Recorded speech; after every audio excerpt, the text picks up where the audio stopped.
Hello and welcome back to the Lenko Show. This is episode number 14 with myself, Alex, and Chris today as well. Today, we are going to be talking to you about discipline. Ooh, the big D, the D word. Chris, it helps if you want to say anything rather than just pulling a silly face, or is that going to be your contribution for today? You know what? I was going to make a worse contribution. I was just going to say something silly, and I used my discipline to not say it. Well done. I will credit you for that behavior. Do you know what? Actually, I've got something amusing. Well, I think it's amusing. It's probably not remotely amusing at all. I went shopping today, believe it or not. Shopping. That is amusing. Supermarket and everything. Bought food, and when I originally got out of the car, walked around to get the shopping bags out of the car, and there was a puddle in sort of like in between the car parking spaces, and this woman in a big Merc G-Wagon basically just drove through it at like 30 miles an hour in a car park, soaked me. So my initial personality is to want to run up to her window and start yelling at her, open the car door, pull her out of the car, put her in the road and give her a good talk. I didn't do any of that. Instead, I was very passive, calmed myself down, gave her multiple looks of disgust whilst looking at my wet trouser leg, to the point where, and actually this is the moment that I think is most important in all of this, because I actually thought, you know what? I respect you.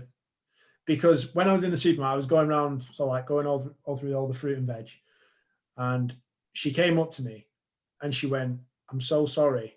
I think I soaked you with that puddle, didn't I?" And she apologized. And I was like, "It's fine. I'll dry off. I'll get over it. I'm glad you recognized your mistake.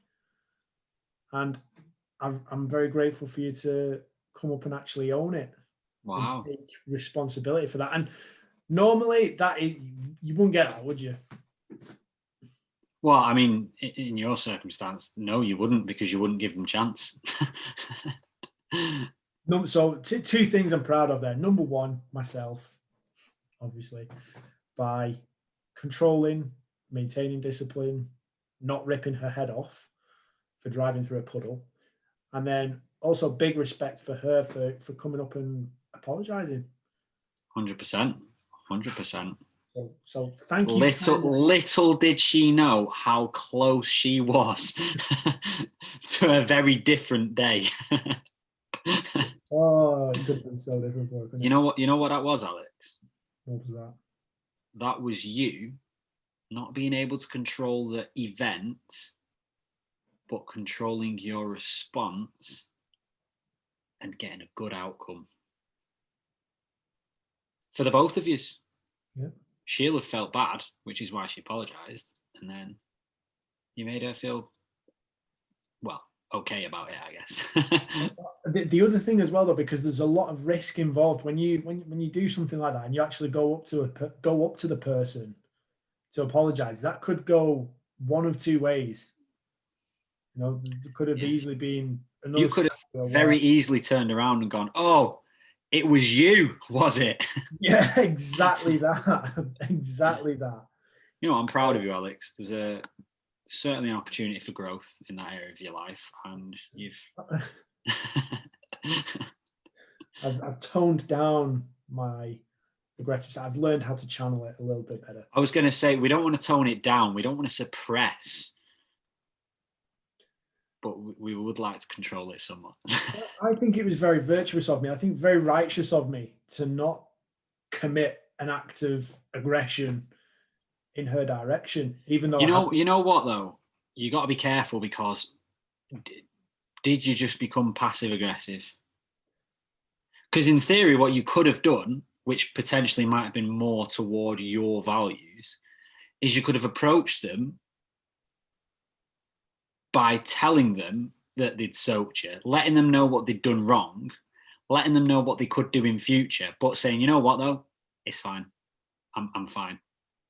Do you know And you what? could have given them the opportunity to apologize then and there, and you've played your part perfectly. Yeah, you're dead right in that. That is another favourable situation. However, no aggression was exchanged other than a look of disapproval from myself, and situation resolved, and everyone went about their day feeling great about themselves. So, you know what? win-win in that It'd be scenario. great if that was a targeted attack and you were deliberately splashed and the lady deliberately apologized to test you and to make sure she got you. Well, in that scenario, there's only one thing that I can say. That is understandable. So anyway, today's topic, we're going through discipline. Now, I think this is important for many reasons. Number one, at the moment, I think a lot of people are struggling for motivation, whether that means that you are kind of at a bit of a dead end as to, asking yourself the question, why are we doing any of this? Why do I train? Why would I train? A lot of people I know questioning, why would I continue to train and practice and play the sport when we've not got a game, we've not got a season, we've not got anything coming forwards for it. There's nothing to look forward to. Equally, business work-wise, even some of the natural rewards we would probably put in place for ourselves and work towards, like a holiday, we can't even go and do that. So the question is, why we're doing everything, and how do we maintain some form of motivation and drive to be able to keep those things up? So what I want to go through first, the actual definition of discipline is the practice of training people to obey rules. I already don't like it. Obey rules, be submissive. So the practice of training people to obey rules or a code of behavior using punishment to correct behavior, that is discipline. Now, if you've got a dog, and I can talk about it because I'm looking at getting a dog. I've told you this, Chris. Yeah. I'm looking at getting a dog, and I'm looking at training said dog so it behaves itself. When you're training a dog, you do not punish it. You reward the good behavior. Now, when we do something as people, we love, or we naturally seem to err towards doing the opposite. We don't praise ourselves or credit ourselves for the positive actions, but as soon as we do anything detrimental, we give ourselves a hammering.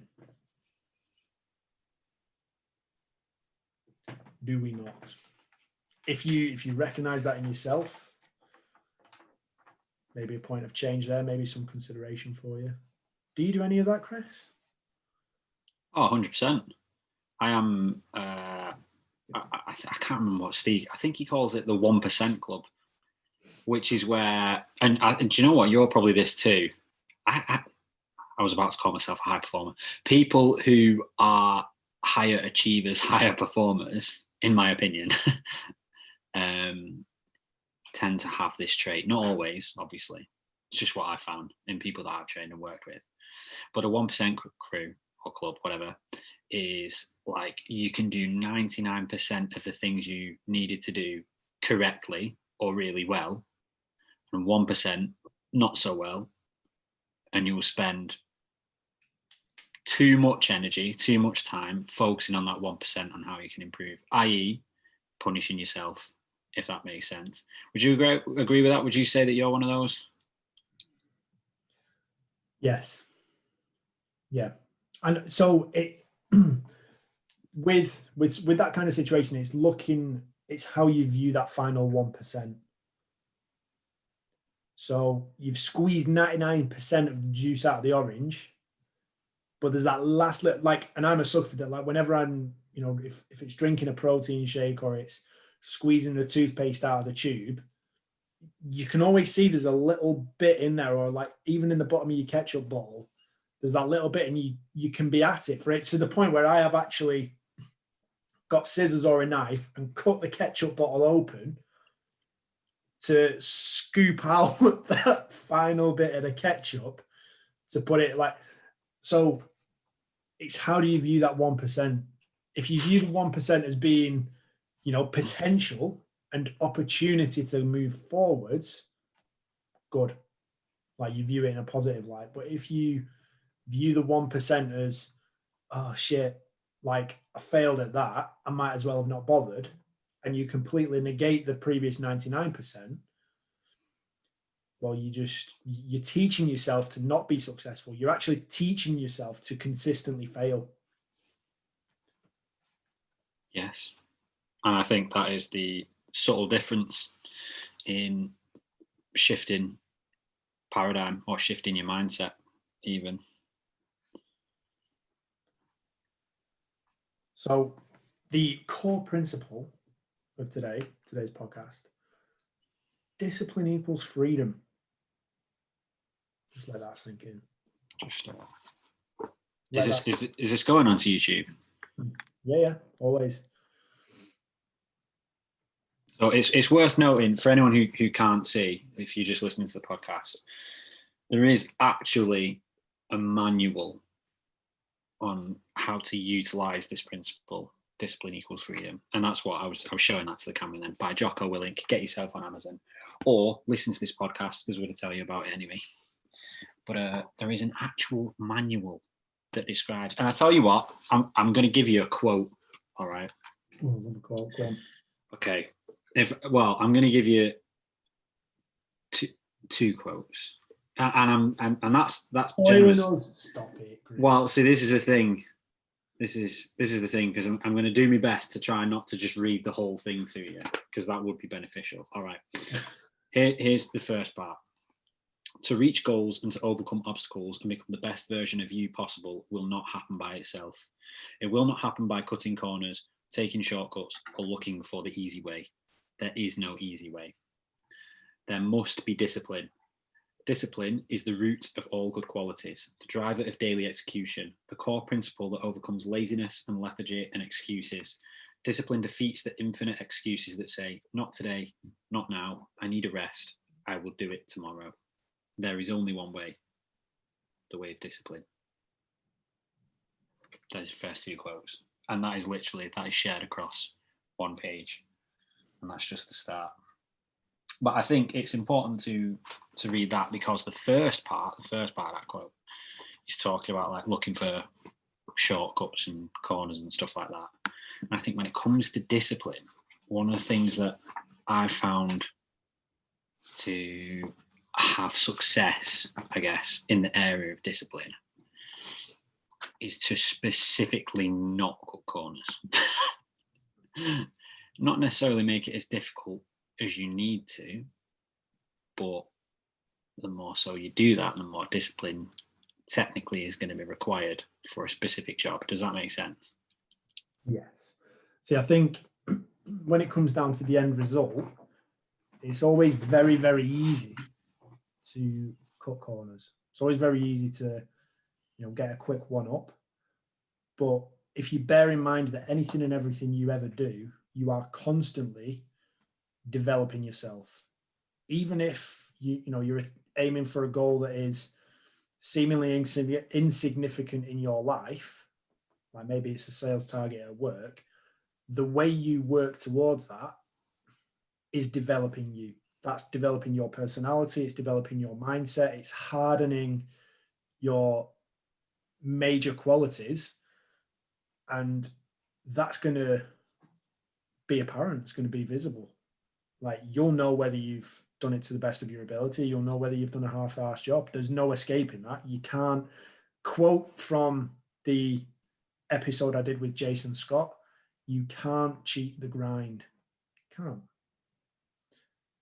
And, thinking in our world, in the fitness world, a perfect example of that might be going on some sort of skinny shakes or slim fast or diet pills, or, taking Mexican supplements, and, maybe you've got preconceived ideas about a vaccine and how much control Bill Gates is going to have over you. But do you know what I mean? Like, you're willing to take all this shit that is going to have negative side effects and is literally there purely to make a profit, versus actually doing it the proper way, doing it right, monitoring your calorie intake, not overeating. Like that's all, like that's pretty much 50% of being in shape. It's just not overeating.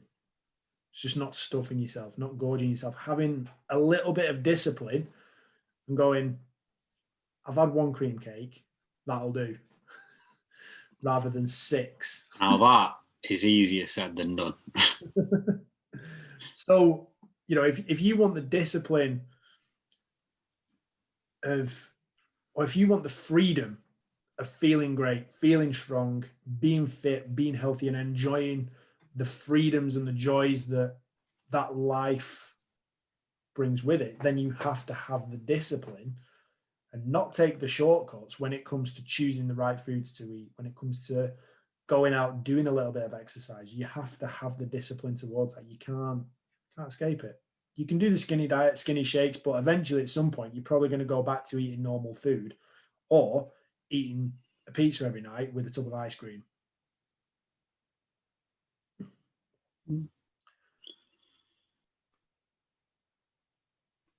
I mean, it's an interesting way of looking at it. Do you know, one thing that I always think about is like the word, obviously you gave the definition and I've just given like Jocko's breakdown of it. But when I think of discipline, I think of like, what is the specific daily action that is the discipline? Like not this over encompassing big word that is discipline that means like lots of things. I just think of like, what is the one specific thing? Like I remember listening to, I don't know if you'll ever listen to him because there's a CrossFit guy, but Ben Berger on. But he's talking about, do you know what? He's really, really good. And if you're listening to this podcast, you should also be listening to his as well because he's very, very good. He's very clever as well. But one thing that he talks about is, and I remember this because Chris Warren told me, I think it was a comedian, I think it was Jerry Seinfeld, but either way, he was like one of the most successful. Have you heard this story before, Alex? Just tell the story, because whether I've heard it or not, people that are listening probably haven't. Okay, so he was one of the most successful comedians of all time. I actually found some figures earlier. So in 1998, he made $267 million. All right, as a comedian. All right, so even nowadays, that's actually, I have no reference for that. I don't know if that's good nowadays for a comedian, but I'm guessing it is. It seems good for anyone. So, so there's a story that he was asked for advice by an up-and-coming comedian who was wanting to break through into Hollywood and become a successful comedian. And he said, like, what do I need to do to become successful? And the advice that he gave was to write one joke every single day. And I re-listened to this earlier today because I actually think it's brilliant. And obviously you said we're going to be doing this about discipline. And it was to write one joke every day. And the idea was you get into the habit of being funny, telling a joke. Well, you'll have to write maybe 3 or 4 every day. I'm trying. But the idea was you get into build the habit of being that person, the comedian that tells jokes. Like if you do it every day, you're building up a chain, you've built the habit, you've built the action, and you've got 365 good jokes if you've done that. So you're literally constantly working on your craft. And the idea as well is you are that person more often than you are not that person. Like I think he actually describes it quite funny. He says something like, the quote is, we are what we repeatedly do, not we are what we sometimes do. Sometimes when we feel like it, we are what we repeatedly do. So when I think of discipline, I think of what the overall goal is. What is the one thing that you could do each day, as small as it may seem, that will eventually get you to that goal or even beyond and doing better than that goal? Again, it's the small, insignificant daily actions, isn't it? Yeah, it's the snowball effect of doing the things that seem mundane, that seems like they won't help, but will actually cascade into something that, equates to achieving a goal or better. So, I mean, I think when someone notices that they are experiencing a lack of discipline, and I have had this recently with someone, to me, that simply says, I've noticed a part of my life where I'm not living to my current ideal standards. And I think if you're in that situation where you notice a lack of discipline, that is step number one done. You've recognized that you are not currently behaving in the way that you want to behave and the way you want to be, or who you want to be as an individual. So then, like you've said there, once you've recognized that and you recognize that area of indiscipline, whether it's around nutrition, whether it's around training, whether it's around your mindset, your finances, any particular area, once you've recognized that, you can then come up with your specific daily action. Kind of, you can simplify things. And that's the one thing I would always go to, simplify things. Yeah, it doesn't even need to be a daily thing, but if you're doing it more often than not, then it's more likely to get you there faster. Yep. Greatness is born out of the mundanity of the everyday tasks that nobody wants to do. It's sweeping the sheds, cleaning your boots. You know, it's doing those basic things. So my next question for you, Chris, is where does discipline come from? Immediately makes you think of. How do you get there? So we've said, like, step one is noticing a lack of discipline. Where does it come from? Where does that drive and that desire to be better at something, where does that come from in the first place? You know what? I like that question because it makes me think of Tony Robbins when he said, change happens when the pain of staying the same is greater than the pain of changing. I really like that quote. And I think that is it. Like, in a simplified format, in one way or another, you would rather do the task or action or habit and achieve the goal, or at least do what it takes to, like, get to where you think it's going to get you to, than not change at all and stay where you are. Like, you have to have made that, I guess, connection in your head that where you're going to is better than where you currently are. Phone's ringing. It's ringing. We're just going to let that one play out. Yeah, you're going to have to unplug that in the future. So, whilst Chris answers the phone, I'm going to answer my own question because there are a couple of other things I wanted to get in there as well. So, where does discipline come from? Obviously, you've heard Chris's take on it. I think there are two ports of call when it comes to discipline coming from somewhere. The first one is external, so from someone out on the outside. So it might be a parent, a relative. Obviously, your parent is a relative, but a family member or a friend or a boss trying to, crack the whip and drive you and move you forwards. But the problem is that form of discipline is weak and it doesn't last. So it's like me and Chris as trainers, we can say, right, let's go do this, this, and this, and we can motivate and push and move and try and push you forwards. But it's only going to get you so far. And again, even in a team scenario, even in a team setting, the coach can kind of get everyone juiced up and fired up for a training session or a game, but it's only going to take you so far.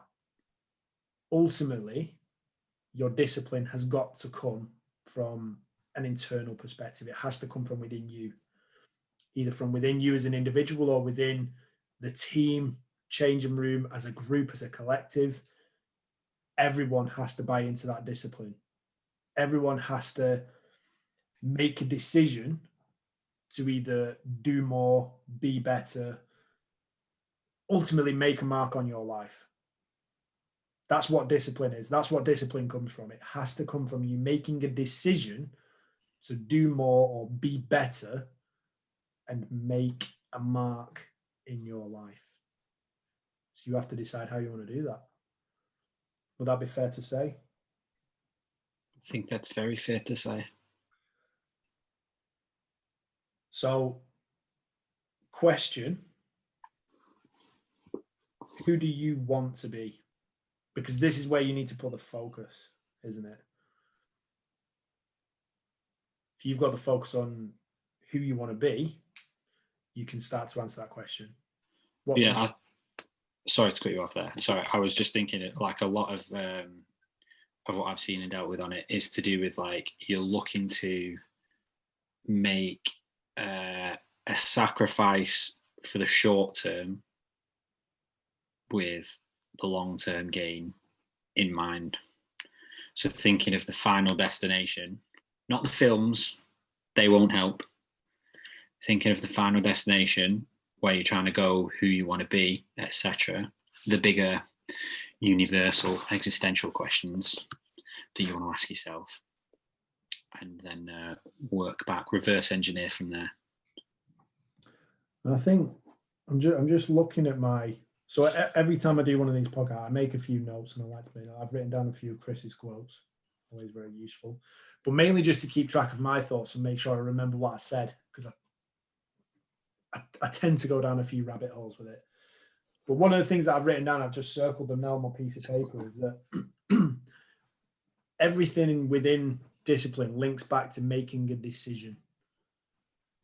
So it's always conscious. It's not like, when we were talking the other week about setting New Year's resolutions, and they're a bit wishy-washy and they don't work because they're not particularly conscious. It's just a sub level of thought and emotion that's kind of being vomited and projected through in a bit of a off the cuff moment, rather than actually sitting down, getting your thoughts and getting your head together to actually think about it. So Chris, I want to ask you a few questions about one simple action you would implement in a particular scenario. Dance fighting. To create discipline. All right. Sorry. So, number one, you've got a lack of time. What are you going to do about it? It's funny that you asked me that one, because I've historically been rubbish at organising my time. But that's it. So I guess if there is a perceived lack of time, usually it comes down to always it comes down to your time management. So, I mean, I'm trying to give the best answer for the entire audience. Find the specific action that best helps you manage your time.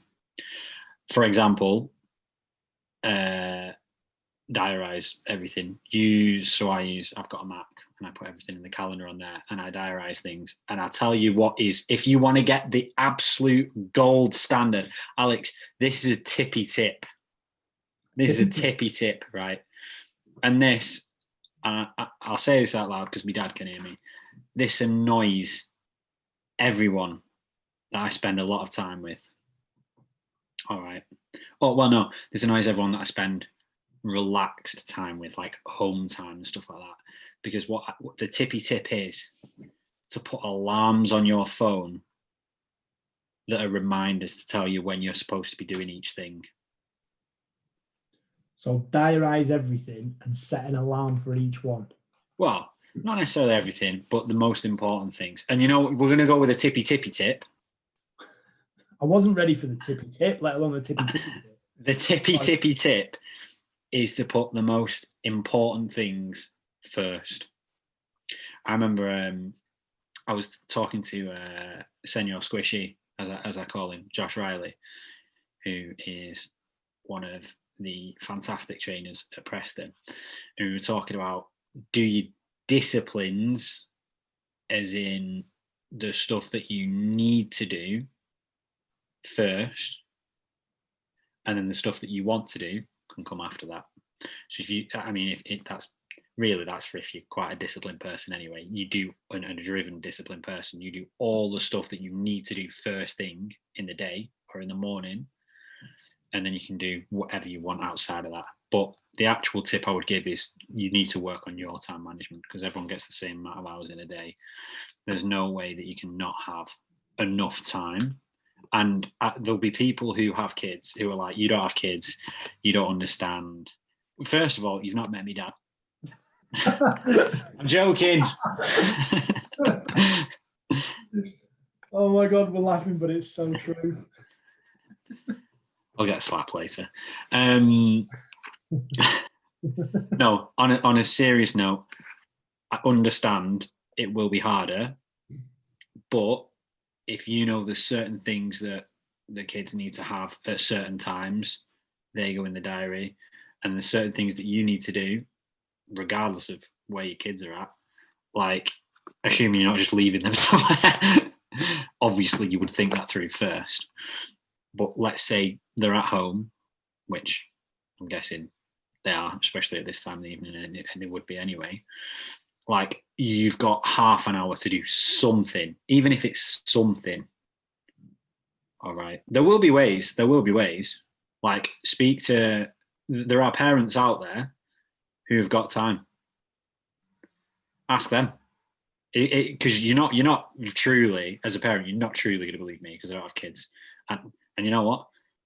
I don't condemn you for that. That's probably right. Go and find a parent who's got time and ask them. But it always starts with the time management, diarise things. The tippy tip is to put alarm on your phone to tell you when you're supposed to be doing those important things. The tippy tip is to do the most important things first, because even if you run out of time throughout the day, you've done the most important stuff anyway. Genius. I would also add in there is because as people we tend to have this desire to please everybody and to make everybody love us. That's not one that you've got, is it, Alex? No, not at all. Not at all. Tell you how it is. So because most people have this desire to please everybody, one of the things that we do need to learn is how to say no and how to not commit to things purely because you want to do it, but because you can do it and you want to do it. So a lot of the time we're just overcommitting, overstretching ourselves, and we become overwhelmed. And I mean, fortunately at the moment, most of us, me and you, are in a position where we can kind of commit time to things that maybe we wouldn't normally do. Most people are either at home, maybe on furlough, and we have time to do it. Like loads of people over the summer, especially around where I live, had time to go and build a garden shed. I was wondering why you were pointing behind you. What, are they in your back garden? Or a new outdoor, like, cabin for themselves. Like, you know, we've got time to go and do these things. So it's where are you getting your time from? Like, we all have, I'm hoping my maths is right, we all have the 86,400 seconds per day. So it's how do we distribute it? How are we spreading ourselves out? Anyway, the next can I just quickly add to that one very quickly? Like, also with the time stuff, obviously be taking a look at your sleep as well and your sleeping patterns. A lot of people tend to do absolutely nothing gone 10 p.m. They call it relaxing. Sorry, but it's usually not. Take a look at what you're doing after 10 p.m. You might call it relaxing. It's probably not relaxing. Some people it might be, but hey, check your sleep, check your schedule. Sorry, move on to the next one. On that note, I would say make it an aim of yours to be in bed before the news comes on. Because let's be honest, the 10 o'clock news, right? It's all negative. It's all hysteria. It's nothing that you haven't already seen 20 times during the day anyway, because you've been checking your phone every 5 minutes. Maybe there's a shitload of time there that you could distribute somewhere else. Stop checking your damn phone. Leave it somewhere that you're not going to have easy access to it. You know, just interestingly, I was thinking about this. I don't think I've ever heard one positive conversation or had one positive conversation as a result of watching the news. Yeah, no, ladies and gents, Not recently. listeners of the Lenko Show, please let us know. Please write to us and let us know. Write to chris@lenkohq.com and let us know what positive interactions you have had with another person regarding the news. Maybe we can flip his mind on this. Right. Someone wants to improve their physical health. What discipline might you pick? Which road might you go down to improve physical health? Well, there's a collection of things that probably need to change or improve. I think, personally, nutrition is the foundation. Like you said it earlier. Like, did you say 50? I can't remember what your actual Alex Linkowski research said, but it was something like 50% of not being out of shape is just not overeating. Yeah, I think it was 50% of your physical appearance is simply not overeating, and the other 50% would be working out and lifting weights. That would equal your 100% of your physical appearance in a very simple format. Yeah. So my answer to the wider audience is look at what is your issue specifically to you. Is it that you eat okay but you don't exercise? Is it that you exercise but you don't eat well at all? Like, if you go down to the bare bones of it, move around a bit more and eat healthier food. Like at that stage, I don't even. What was the initial question? You said someone who wants to improve their physical health. Improve their physical health, right? So you don't even need to worry about eating less. Just eat more good food.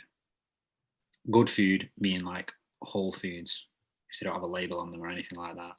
So to dig a little bit more into the discipline of that, how would you go around getting in more good food? What would be the focus? The focus, I guess, depending on what your current food situation already is, I would suggest you'd be looking to and again, I guess how good your nutritional knowledge is. If you can eat 3 like proper meals, and by proper meal I mean like form of meat, nuts and seeds, and vegetables with a glass of water every day, you're probably doing better than. And here's another Lenko HQ statistic for you that's coming out of nowhere. Just going to throw a Lenko percentage out there. 70%. Let's say 70%. There's no scientific reference for that whatsoever, but we're going to go with 70%. You're probably doing better than most if you can do that. If you can do that, it's probably going to control satiety levels better. You're getting a good balance of beneficial nutrients in. Probably curb your hunger a little bit because you're eating better things. You probably have better energy levels. Like that's my timer. That's my timer. Apologies, Jeff. Lost my train of thought. I can't even remember what you were on about. I just got excited. I think when it comes to nutrition, I think you've got to pick the easy win and make that one little thing a focus. So it might be something like eat more protein or eat a portion of protein with every meal in an evening. Do that for a week. Then the next week you go, right, keep the portion of protein. That's a habit. We're building on that. Let's add in some greenery, some vegetables, get some good nutrition in there. And then from that, you probably start to find that your palate changes, your taste buds change slightly, and you find it easier to go and eat healthier foods and more whole foods. And you slowly build on it. And again, once you start improving the positive components of your nutrition, the negatives tend to be less attractive. Like, I don't know if you've ever come across this, but I think there was an experiment many years ago with donkeys and alcohol, beer or lager, and they gave these donkeys a trough full of it, And it was basically, right, drink as much as you want, and we're just going to measure it at the end of like each day or whatever. And then half the donkeys were given a multivitamin, and naturally they simply stopped drinking as much alcohol. So make your focus on improving the good things before you take away the negatives. I was also going to add to that one, just one last one. It's equally as easy to give something like, stop doing this every day.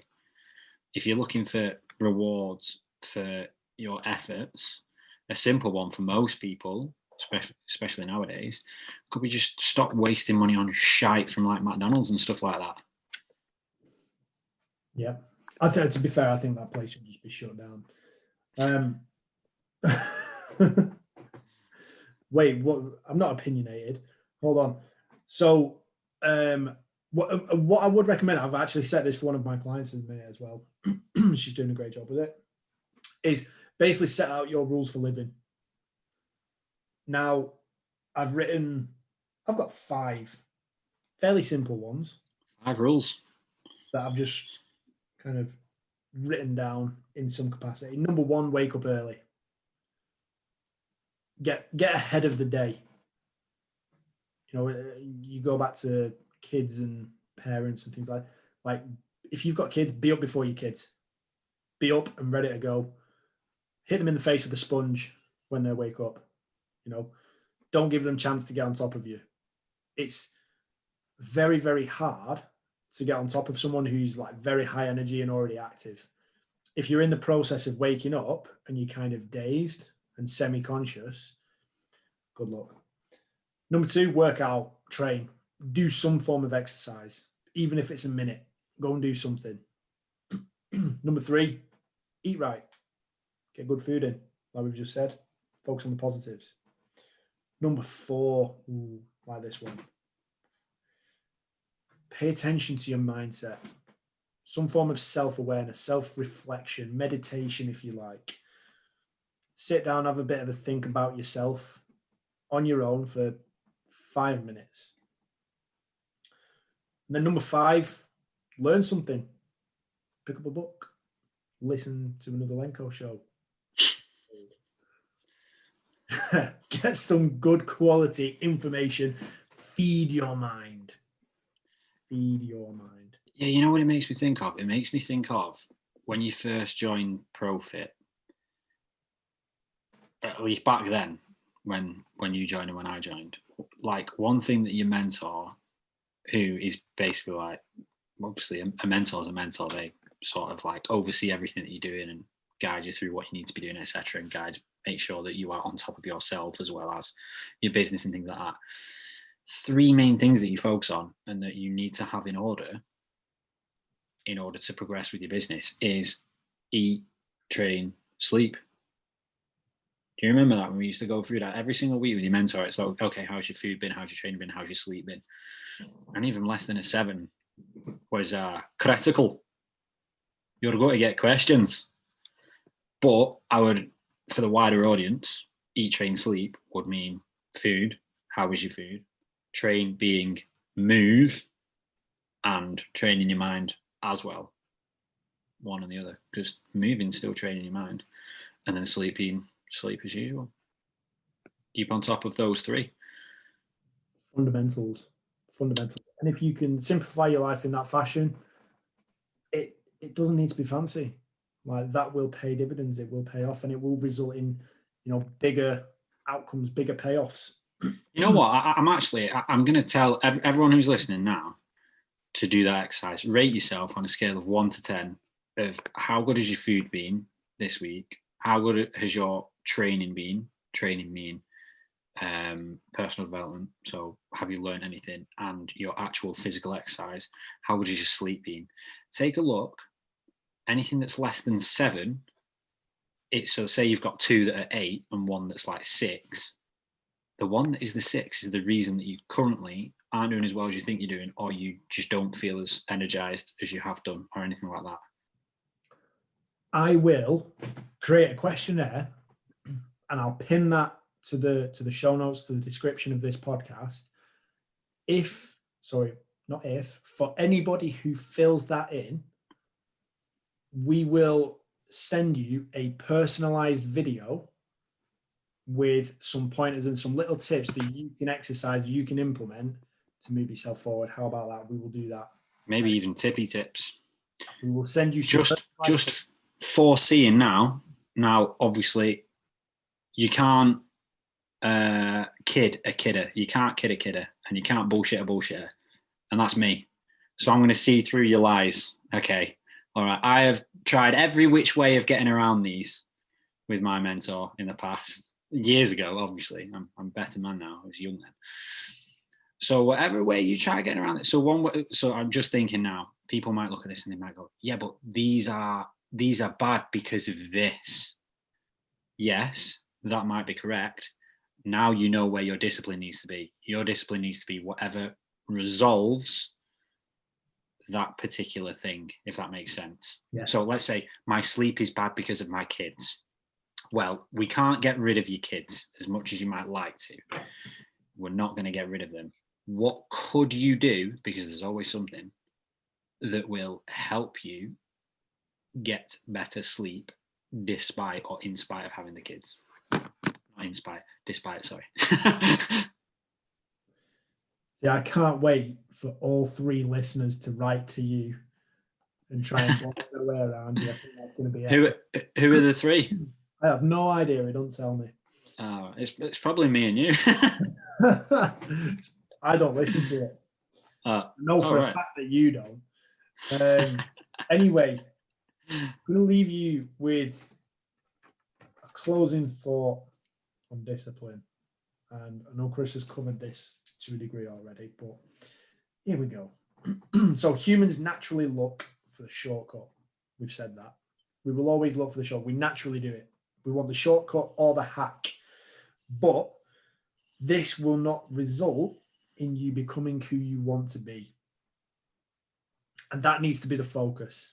Your focus, when it comes to your discipline, your focus has to be on becoming who you want to be. And that happens with one small decision at a time.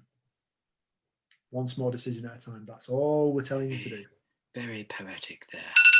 Telling you. All right. Right. What are you supposed to be doing at this time? Anyway, that is it for episode number 14. I think we're on now. Episode number 14, all about discipline. Again, check through the show notes, check in the description. There will be a questionnaire form there for you to fill in, and we will respond. We will respond to you. So if you fill it in, we'll get back to you because we've got try and bullshit me. Try it. Because we've got like 4 people listening at the minute, so we can definitely get back to all 4 of you. You know what? Actually, I'm struggling for time. Be amazed if we get 100% of people. Wow. Right. Okay. We'll deal with that another time. So we have got some amazing guests coming up. Again, we've had some fantastic guests on so far. Jason Scott, obviously the most recent one. If you've listened to that, please feel free. Let us know. Give us a review. Tell us what you think. Tell us what you thought to it. And if you've got any other people you would like us to get in touch with and try and get on the show, let us know. Send us a message, write to us, and we will do our very, very best to, I wouldn't say continue to entertain you, but whether we're entertaining at all, I don't know. But we will try to entertain you to the best of our ability. Obviously, I'm going to keep writing my 1 joke a day and try and get funnier.